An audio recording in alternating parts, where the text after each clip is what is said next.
これはチキンテッカ。チキンテッカ？タンドリーチキン骨なし。これはいくら？500円。500円で3、はい。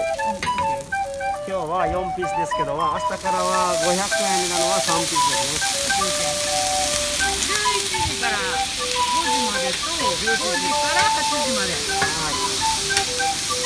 で、カレーは中で作ってんの？はい、そうです。値段は？値段はこの値段です。この値段？はい。くらいな。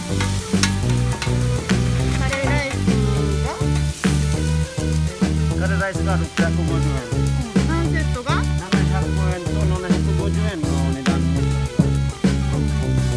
セットが750円。はい。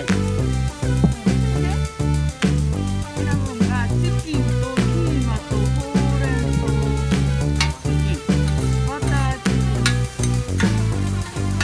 シーフード、夏チーズと卵、シーフード、豆までもあります。ナルカみたいな今日からです。ナルカみたいに今日からめっちゃええやっとやってくれる。まず岩でもやってんの？岩でもやってる？岩では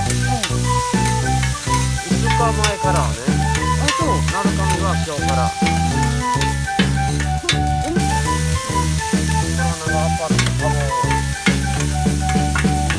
まだ決まってない。